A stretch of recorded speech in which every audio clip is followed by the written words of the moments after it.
In the Santa Clara Valley, the Winchester House stands as a sprawling, mazy monument to an individual's grief. After the deaths of her infant daughter and her husband, Sarah Winchester became the heir to shares in her husband's family business, the Winchester Repeating Arms Company. Since there are no surviving interviews with her or diaries explaining her reasons, it is unclear why, in the 1880s, she moved from Connecticut to California and began the 38-year epic construction of her house and its grounds. But there are stories about her consultation of a medium. According to the legend, the medium told Mrs. Winchester that her family was haunted by vengeful spirits and had been for some time. These spirits were American Indians and Civil War soldiers who had been killed by Winchester rifles. In order to escape from the ghosts through a kind of confusion, she had to move to the other coast and build a home of many rooms, passages, and stairways, sometimes stairways that ended in ceilings or doors to nowhere. Supposedly, there was a seance room at the center of the house with a medium cabinet, round table, and planchette for communication with good spirits who could guide the continuing construction. Television ghost hunting teams have conducted investigations at the property, and it is a popular tourist destination. And like any good ghost story, it's very hard to pin down where ordinary life and its losses end, and where the legends of the supernatural begin. This is the No Fear Podcast. We know what scares you.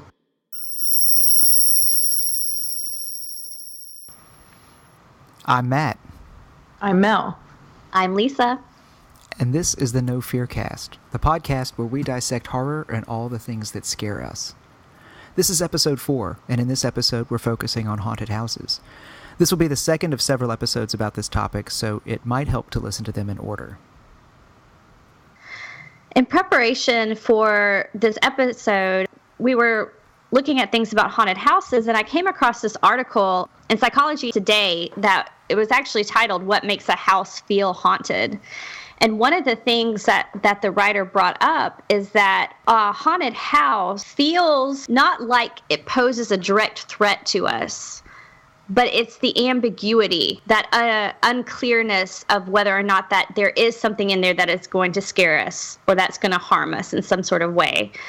So it's this kind of unknown aspect about a haunted house, or a house that we perceive more accurately to be haunted. And that's what gives a certain type of house a haunted feel. And I'm wondering, when we're talking about the Winchester house in particular, if that kind of plays into it, because Mrs. Winchester certainly felt like there was something out there that would harm her in some sort of way. But I wonder if that wasn't more of a reflection of the grief that she was feeling and the guilt that she was feeling.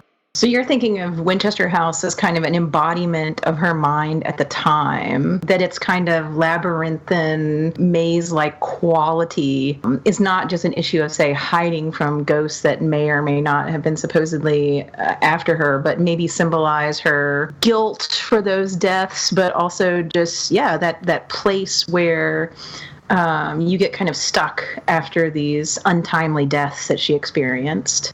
Yeah, absolutely. It's that kind of, that isolation, I guess, that she must have been feeling, and the confusion that she must have been feeling in her mind, and she was building it out in front of her. Well, you're talking about her mindset at the time it was built, but I was thinking while you were talking about the article about what makes people think it's haunted now. Because, television ghost hunting groups have gone there and had mixed results. And I'm wondering because the article talked about ambiguity of perception and how if a house isn't, I think he used the term legible, if a house is difficult to navigate or doesn't operate by the laws that we think a house should operate by, it's very creepy to us because we start to feel trapped. And so she built the house supposedly to kind of protect herself from the spirits, so she could be she slept in a different bedroom every night and all these sorts of things.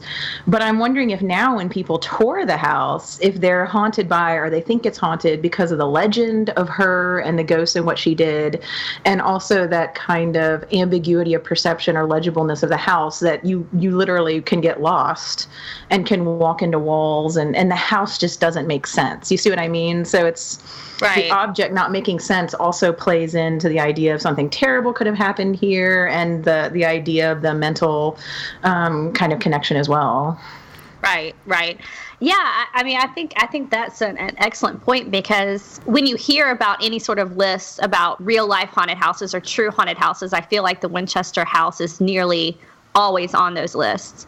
And people always talk about the unsettling or the creepy feeling that they get when they're in there. And nearly any good house, haunted house in literature, has that about it. You know, something that's not supposed to be there, something that feels off, angles that don't quite match up the way they would in a quote unquote normal house.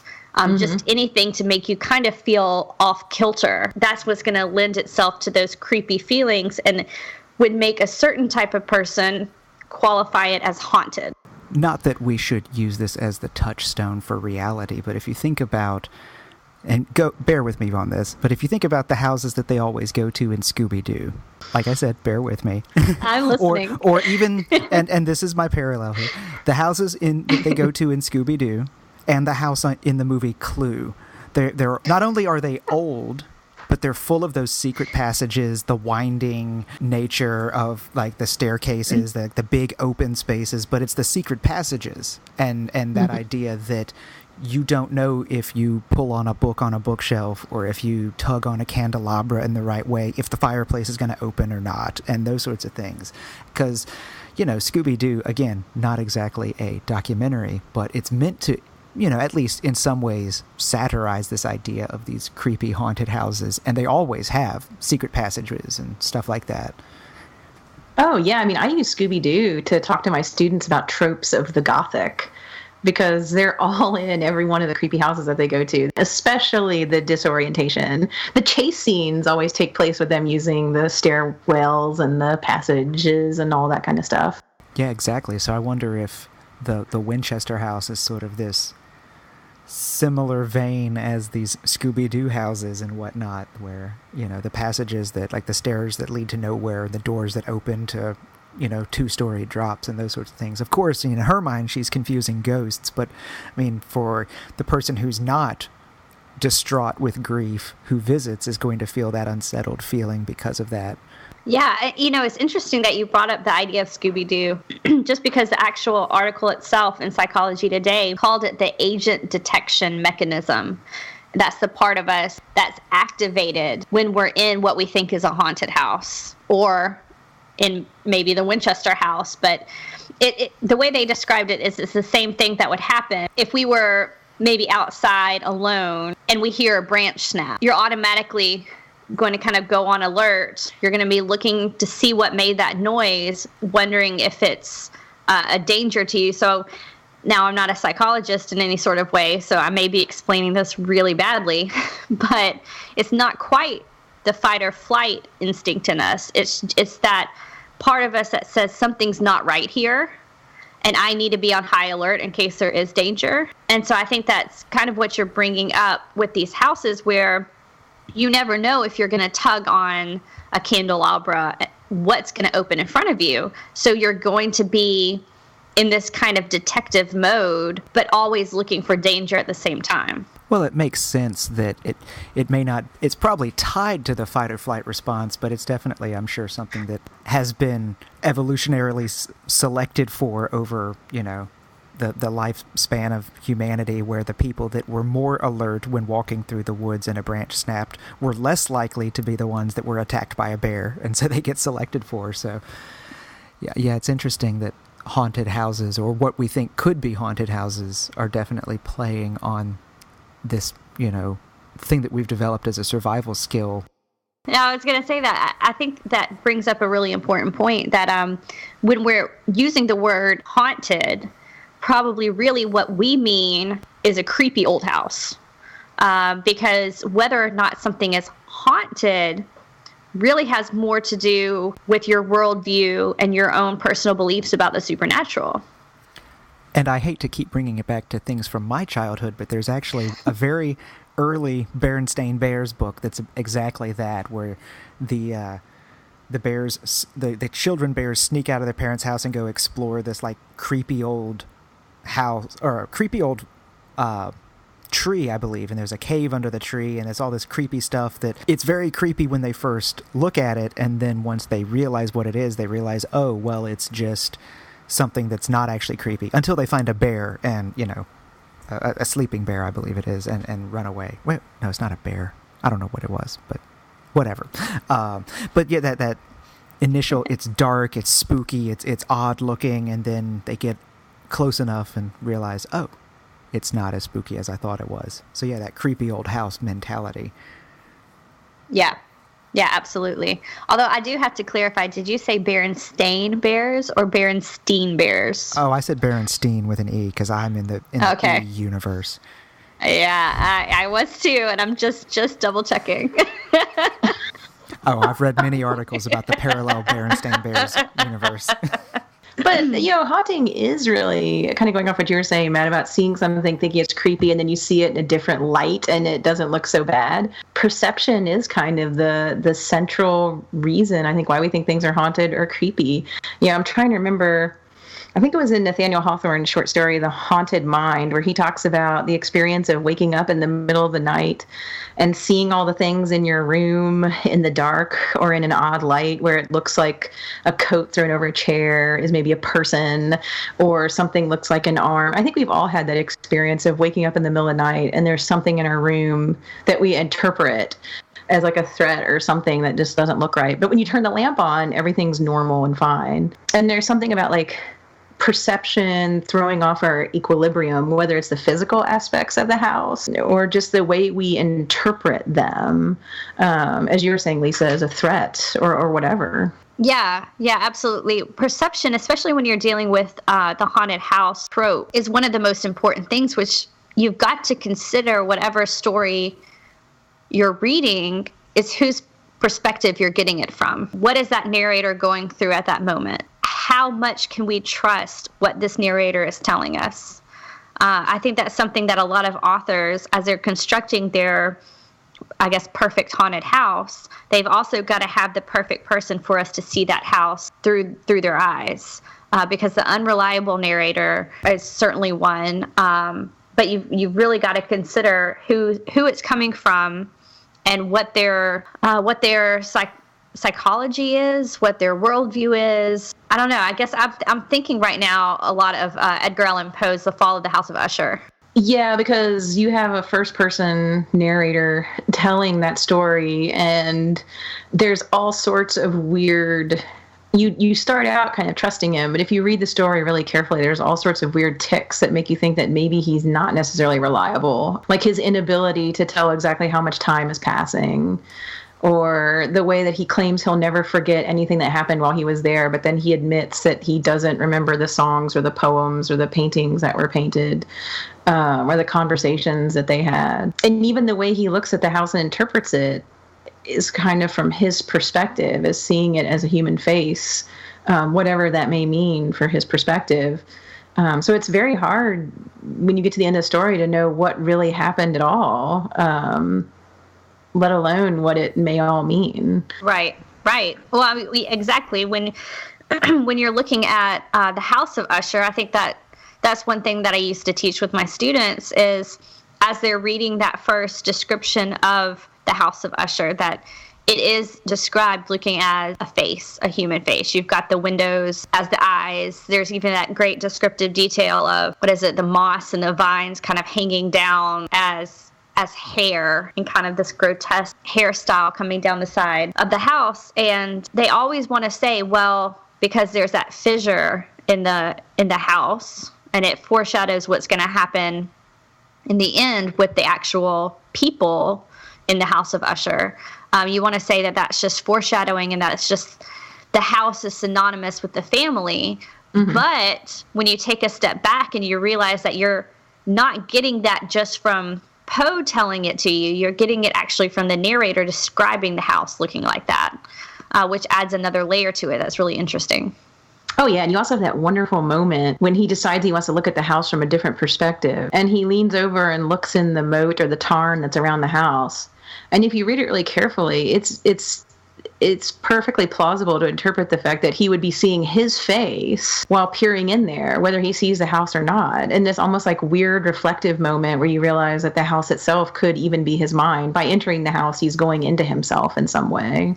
Which is one of the things that when we were putting together this episode, kind of why we chose the Winchester house as our introduction, because when you pair it with something like Poe's The Fall of the House of Usher, you have a house that's not so much haunted by spirits. I mean, maybe it is, maybe it isn't, but it's definitely a house that is haunted by its inhabitants and the mind of its inhabitants more specifically. Well, I do want to go back for a second, too, just to talk about that unreliable perspective that you guys brought up, just because I think that that's not just something that's part of haunted house fiction, but just so endemic to horror in general, the trustworthiness of the person who is narrating the story for you. I mean, that's something Lovecraft used constantly, and even, in modern day movies and whatnot, you sometimes get that, can we really trust what we're seeing and whatnot, that really forces you to question whether or not this actually happened or was the person just crazy.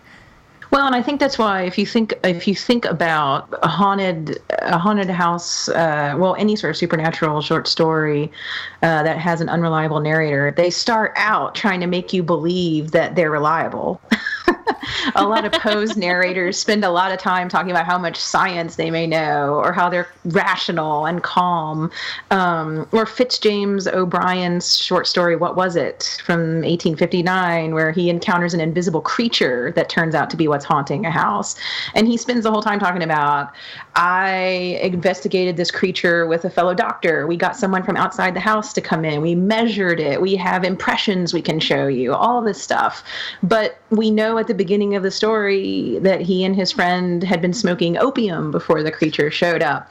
So even though he has loads of rational scientific reasoning, and I tend to almost believe him by the end of the story, there's that little doubt, that's kind of sewn into your mind. Or Lovecraft's Shunned House. The guy spends the entire first half of the story just giving the minuscule details of the history of the house to prove that crazy things have been happening there, so that when he and his uncle have their adventure, we think of them purely as scientific ghost investigators, not as people who may be influenced by the stories of hauntings and believe, want to prove they already believe there's a haunting and they're trying to prove that. They're not being purely objective. Right, and if you even step back and consider the horror movie trope of, teenagers in a cabin in the woods, there's almost always drugs or alcohol involved. And if you don't just take what you're seeing at face value and think about it as a metaphor, well, can you really trust that this is happening? I mean, yes, it's documented, quote unquote, on film, but, all of this drug use and whatnot does sort of question whether or not that really happened. Well, isn't that, that's something that we're definitely still seeing today. And, I just keep thinking about all these people, who consider themselves, I guess supernatural detectives. I think the term today would be ghost hunters, but, right. People who would go out and they want to find proof that these hauntings do exist. Nearly all of them are so careful to try to follow some version, I guess, of a scientific method, or to prove they're getting this scientifically. They're rational people. They don't believe, they want to debunk. I always hear that term thrown around. They want to debunk. They want to so badly prove that they are rational people that really, when you think about it, with these stories, whether it's Lovecraft or Fitzjames O'Brien or Poe, all these people, we really haven't come that far in the haunted house narrative, because you've always got to start with that idea of, I am absolutely a rational person. I am a scientific person. I do not tend to believe this kind of mumbo jumbo, but this strange thing's happened and I need you to believe it. Well, and this is something probably for another episode, but that's kind of the whole history of supernatural investigation. You have on the one side folks who are trying to approach it from this kind of debunking manner, like we're going to explain why people think there's supernatural things, or if there is a supernatural, we're going to prove it. I'm thinking of all the psychic societies, psychical research societies. Well, then you have people from the spiritualism school from the mid 1800s on, who are very much into contacting the supernatural. Like the proof is the communication with the supernatural, like a medium. So one side is like, we will disprove this or finally prove this using experimentation. And the other side is that there's almost like a second sight, or there's like a human intuitive connection that one can have with the paranormal. And I mean, that's all over haunted house fiction too, because that's how Shirley Jackson's Haunting of Hill House is investigated. That's how Richard Matheson's Hell House is investigated.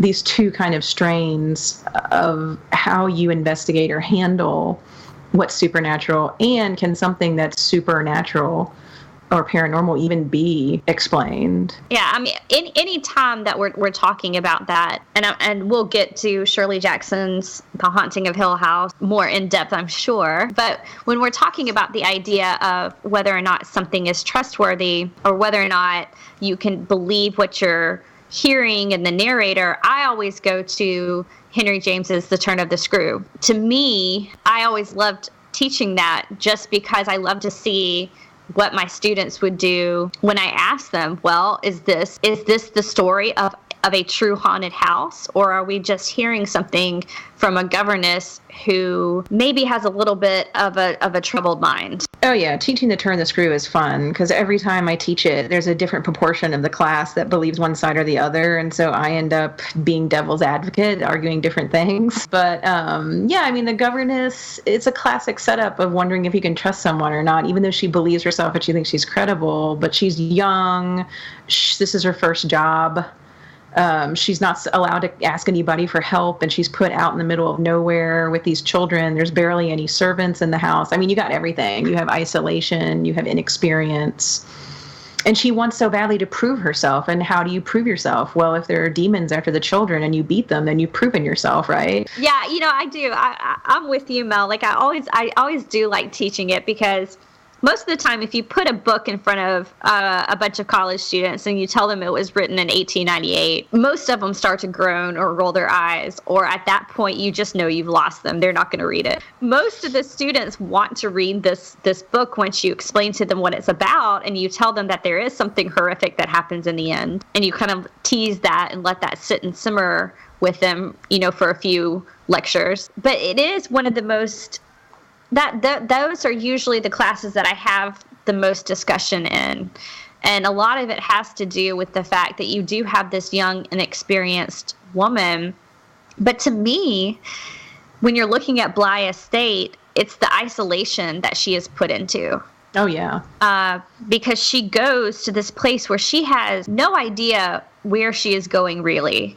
It's in the middle of nowhere. She's completely isolated, but then she's also confronted not just with these two children that she has no idea what to do with, really, but with the few other adults who are there. There's a lot of hostility that she has to confront. And so you not only have isolation, but you have our narrator in an outsider position in the midst of that isolation, which is something that Shirley Jackson takes and runs with when she starts constructing a lot of her heroines. Well, I think just that element of isolation itself is certainly worth talking about as far as haunted houses go, because, I mean, you've mentioned Shirley Jackson with The Haunting of Hill House, that you have these people that are sequestered away as they're doing their investigation. The same thing happens with The Shining. The family is sequestered in the hotel for the winter. The roads are impassable. But even if you think of something like The Skeleton Key, which, I mean, after you get the ending, you realize it wasn't a haunted house, but it certainly plays like a standard haunted house story for the first 2 acts, I guess. You've got Kate Hudson, I can't remember her character's name, but she's basically brought in and isolated and only has the person that she's taking care of as her sole person. Like there's, the old man and the old woman, basically. So. Oh yeah, and the woman in black, where the tide comes up around the house part of the day, and you can't escape. You can't get to it, and you can't get out. That's where I was going, that you've got the isolation, which could possibly drive someone mad, but then you've also got that element of being trapped in there as well, that you can't escape from it, that, you're in this house that is so far away from civilization that even if it is haunted and you do want to get away and run away, you've got nowhere to go to. Yeah, and that kind of circles back around to what we were talking about at the beginning with that fear that danger might be present. It's just the uncertainty that there might be danger. Because as soon as you lock somebody in a room, they're going to start to get nervous. I'm just thinking, I'm not somebody who's naturally claustrophobic. In fact, I tend to really like small, tight spaces. And I have no problem going on, for instance, like an elevator. I would much rather take the elevator versus the stairs. But I got trapped in an elevator at one time. Now, I've never had a fear of an elevator, but the minute that I realized that it stopped and I couldn't open the doors, I nearly went into full panic mode. Now, nothing had really changed my situation. In fact, I was on the first floor. I hadn't even moved. So all it was the doors just would not open anymore. You know, there was no fear that like I was going to drop or anything like that. I was on the first floor. The doors just wouldn't open. But it was suddenly this moment of I cannot get out. And it was the idea that danger could be present. Like that was the only difference. It was a possibility of it. It's just the possibility of it. And that's what that isolation and that claustrophobia in a really good haunted house story will do. Do you think that could also be where the uncanny from last week comes in a little bit? Because the job of an elevator is to move up and down safely. When it's not moving up and down safely, it's a box that's not moving. Same thing with a haunted house. If it's not a house that you're supposed to be living in, if it's haunted, it's no longer a safe space. And yeah, it's this thing that resembles a house, but is no longer what it seemed. I feel like with what you just said, Matt, that we cannot talk about Hill House, because Hill House to me is a perfect example. I mean, she even describes it, Shirley Jackson, when she's talking about Hill House and how it's done, is that everybody feels uneasy when they're in there. In part because if you were to measure the angles, nothing measures up correctly as it should. You know, you walk into a room and you expect the corner to be at a 90-degree angle. Well, that's not the case in Hill House.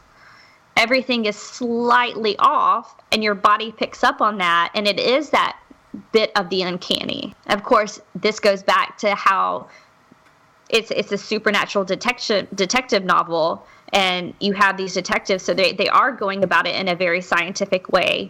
And that's why you get all these, I guess, very detailed descriptions of Hill House. But I think that's part of it.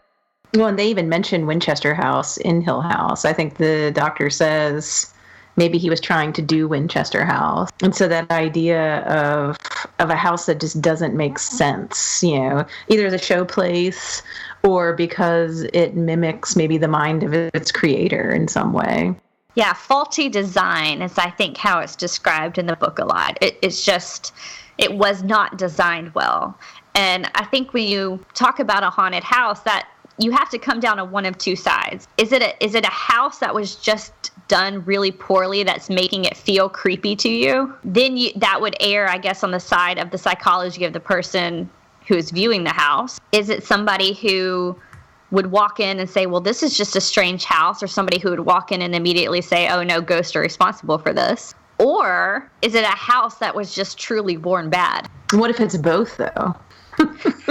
I'm thinking you take a group of people and you put them in an ill-made house that makes them feel like they're falling over all the time and gives them migraines, and then you also tell them that a bunch of bad stuff happened there and it may be haunted. What's going to happen? You know, the legend and the problems with the house will mix into each other in some way. Like your elevator, if you went into the elevator prime thinking something terrible had happened in this elevator, someone died in the elevator before, and then the elevator stopped. That's like the ultimate, right? The house has a legend and it's screwed up. So anything that happens, you know, it's hard to tell if it's playing with you and it's evil, or if it's something that happened in it, or if it's just the way, or if it's you, or if it's a mix of all that, because you're like primed to think that there's evil happening just because you feel so at sea. You know, is it an equilibrium problem? Is it the fact that I do know the legend of what happens? Or is the house, or the elevator in this case, something that has a personality of its own and an agenda of its own and is acting that upon me? That's kind of like Belasco House and Hell House. I mean, everybody's primed to think it's a terrible place when they walk in, right? Because they'll get, how much money is it? Isn't that the book where they'll get a certain amount of money if they can prove that it's actually haunted or not? I think that's Mel. it. So you're referring to Richard Matheson's Hell House. Yes. That's the book, the story of the Belasco House, which that book was published in 1971. And for those of you, well, I mean, fans of Matheson should read it, but if you're a fan of Shirley Jackson's The Haunting of Hill House, I feel like you've got to read Hell House because it's such an interesting parallel text in many ways. But yeah, there is one of those. It's much more sensationalized, and I believe that's the one where they're told they're going to get money if they make it through. Yeah, it's either money if you survive or money if you prove something with the haunting. I can't remember which it is because the scientist is kind of chosen to go in and use his machine to try to unhaunt the house. $100,000 is up for stakes. And I want to say they have to last a week in the house. I feel bad, but it's been so long since I read the book. So it's a little different in this case because you're not dealing with the scientific aspect of it. It's much more of a, let me just tell you everything bad that went on in this house. And I don't think it's a spoiler to say that really bad things have happened in the Belasco house. So people are primed from the moment they enter to think there's something terrible there. The people entering the house are primed. And in that way, it kind of becomes a little bit of a sick game. You know, it's not Dr. Montague in Shirley Jackson's The Haunting of Hill House seems to have a noble cause that he's working toward. I guess if you want to consider what he's doing as a science. But in the Belasco house, it does not feel that way. It's, let me tell you everything bad that happened in this house, and then I want to make sure you can go stay there for a week and not either leave or go crazy. The main guy, though, is a physicist, and he has this machine. He has a machine that can tell him if a house is haunted or not, and then get rid of the haunting. Yes, because he thinks he's cleaned the house at the end, but he really hasn't, because the house is just that evil. And that's something that's really interesting too, is that in each of these stories, the readers are primed with the legends from the very beginning. We know on page 1 of Hell House of some of the sensational stories that came out of it. And Shirley Jackson's The Haunting of Hill House, I mean, to me, is one of the very best openings. But when she ends that first paragraph, she lets us know that whatever walked in Hill House walked alone. So she's priming us as readers for the idea that there's something walking there, that there's something in the house itself that we should be frightened of. You also have those two strands, like Dr. Montague wants to use reason and rationality to prove that there's actually a haunting because he's a scientist or an anthropologist. And then his wife is the one who wants to do seances and, thinks of herself as a medium and wants to help the ghost pass on to the other side. And so you have those two kind of strands of how people deal with the supernatural or investigate it happening in The Haunting of Hill House, and yet neither can explain it. And then in Hell House, you got the physicist with his machine, and you have the two psychics. Psychics, right? Benjamin Fisher and the woman Florence, I think her name was. And so they're almost like in Hill House competing to explain it, but they can't explain it either. Yeah. Well, they kind of do at the end. I think it's harder to argue the ambiguity of something like Hell House, but in The Haunting of Hill House, by the end of it, there still very much is that ambiguity, just like at the end of the turn of the screw. You still have tragic things that happen at the end of both of those novels, but there still is that ambiguity that's there. And I think that's what makes a successful haunted house story, is that you have that ambiguity, so you're constantly questioning, am I safe here? Is this something that could be dangerous to me? Because if there is a Hill House out in the world, do I trust that I'm safe there? In the Winchester house, do you trust that you're safe there? And I think that's what really gets down to what makes a good haunted house, is that level of ambiguity throughout. Oh, I absolutely agree. And in fact, I mean, As you were saying that, my first thought was the one haunted house movie that I can think of where that ambiguity isn't there and the safety is fine is the movie Casper. You know, I say that, and I mean, it gets a laugh, but that's the one haunted house where you actually can feel safe, and it's not a horror movie, it's a kid's movie, you know? Right. Because anytime you do have that ambiguity where safety is a concern, like legitimately a concern, if I sleep here, is some spectral presence going to attack me? Well, then, you know, whether it is actually there or if it's just in your mind, you're certainly not going to be able to sleep easily or put down roots comfortably or anything, you know. Yeah, you're absolutely right. I mean, the fear lies in the ambiguity, because we want to tell ourselves, okay, something that happened with Eleanor, for instance. That would be Eleanor in Hill House. Eleanor in Hill House, thank you. We want to look at that and be like, well, that could never happen to me because I'm not in the same mind frame that Eleanor was throughout the novel. And if we're going to take that stance of the book, you know, in that case, we are completely safe. But if Eleanor becomes a stand-in for us, and she's kind of the everyman or every woman of the story, then we've got things to worry about, because then there are things out in the world that can harm us and that wish to do us evil, and we're not safe. So it does kind of depend on where you fall on whether or not the haunting is real or is it the product of a haunted mind. Oh, I love that idea of a haunted house versus a haunted mind. I mean, I know we've been tossing around the word psychology and the psychology of the people in the house, but to just call it a haunted mind, oh, I love that. Well, and that's scary because it means that anyone could be haunted, even if you're a skeptic. Because who hasn't dealt with circumstances that would cause you to have a quote-unquote haunted mind? You know, I mean, we all deal with grief and guilt and trauma of our own devising, and maybe just haunted houses are like a physical manifestation of those struggles and our vulnerabilities to those struggles.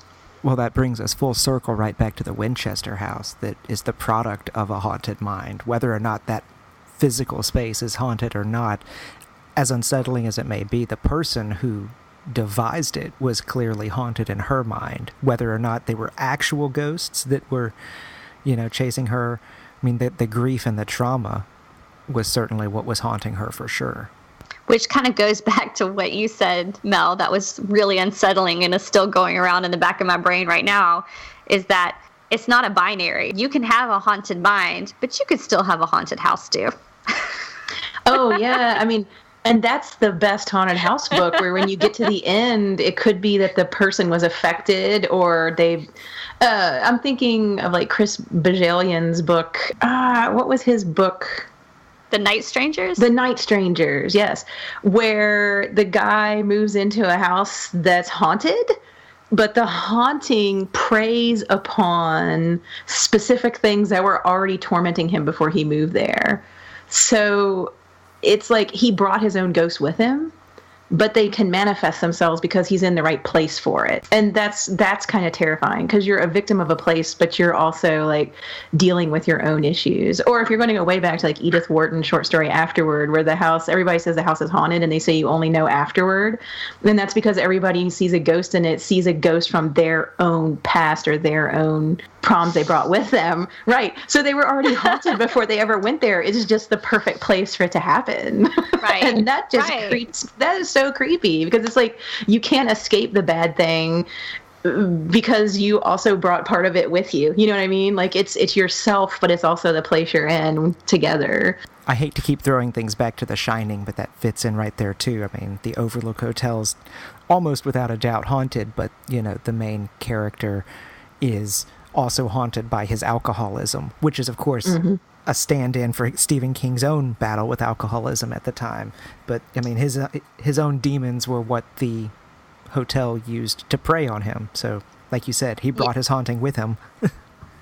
Well, when you said that, Matt, I mean, I was thinking the exact same thing, because that is exactly where my brain went, was to the Overlook Hotel. And we will get into the debate of the book version versus the movie version at some other time, but definitely in the book version, you do have a place that I think you could step out and say the Overlook Hotel is haunted, but it brings out, as you said, what's going on in your mind. So it's going to prey upon those weak spots, and it's going to make them real, and it's going to make it, I guess what I'm thinking here is, in the character of the father, you do have a haunted mind, but I wonder if there's enough detail that King gave about the family before they got to the Overlook Hotel that you wonder if things would have been okay if they had never gone to the Overlook. And I don't know if you can answer that question. Things got certainly worse at the Overlook, but I don't know if you could ever say that that family would have been okay, or I don't know if you want to use the word haunted. Yeah, if that makes sense at all. It does. And I think that brings up that issue of ambiguity in another way of, in this case, if they'd never made the choice to come stay in this haunted place, would the family still have experienced some form of trauma? In this case, I mean, it's hinted at that, there was essentially abuse because of the alcoholism, physical abuse. Would that have come back and manifested again, as it sometimes does? I mean, some abusers do stop once they realize what they're doing, and some don't. I'm not a psychologist or a social worker, so please, no one let me believe that at least some people, once they realize and are able to get treatment, let me have that hope. But, I mean, would things have escalated? Probably not nearly as badly as the Overlook, but right. I think you're right. That ambiguity that's where the ambiguity is in this case. Would the family have been safe had they not come? And I don't know that that's a question that we can answer. And King does such a good job, I think, of presenting that and that family dynamic too, because there is still a lot of hope, especially as they're driving, and moving to the Overlook.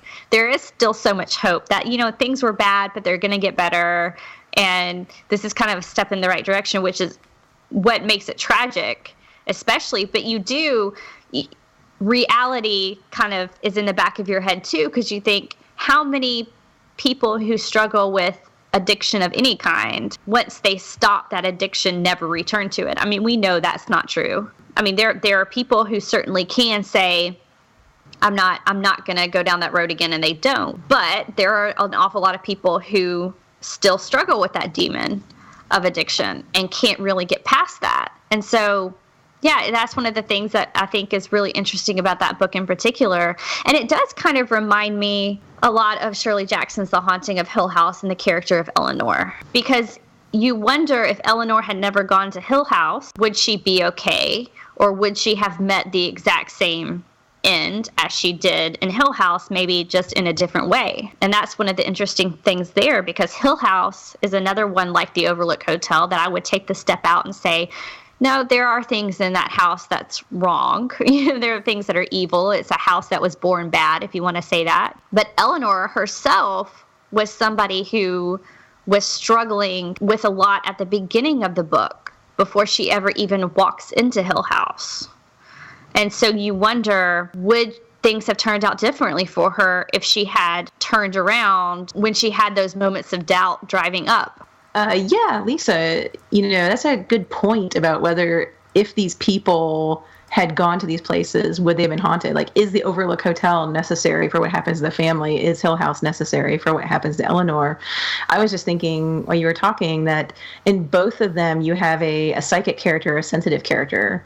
In Hill House, Eleanor has possible sensitivity to the supernatural, so maybe she didn't need to go to Hill House. Maybe she could have gone to other haunted places and still had some sort of experience. And then, of course, you have the child in The Shining who is sensitive and even has premonitions before they ever even before they ever even think of going to the Overlook Hotel, that something could happen. So they might be primed for those locations, and those locations are great supernatural places to kind of push them over the edge, but maybe it could have happened otherwise. I think it just all goes back to this ambiguity we keep discussing that's so terrifying. But I'm sure we'll talk more about Hill House and The Shining in the future, so we can go ahead and end our conversation here. Next time on the No Fear podcast, we're going to continue our discussion of haunted houses, specifically the haunted house as the keeper of the past, and we're going to get into the idea of social ghosting.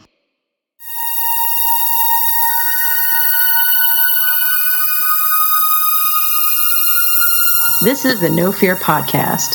You can find us online at Twitter and Instagram at No Fear Cast. That's KNOW Fearcast. Or our website, nofearcast.com. If you want to contact us, send an email to nofearcast@gmail.com. Download us through iTunes, Stitcher, or anywhere else podcasts are found. If you like what you hear, leave us a 5-star review on iTunes, or you can support us on Patreon. Even a little bit makes a big difference. The No Fear Cast. We know what scares you.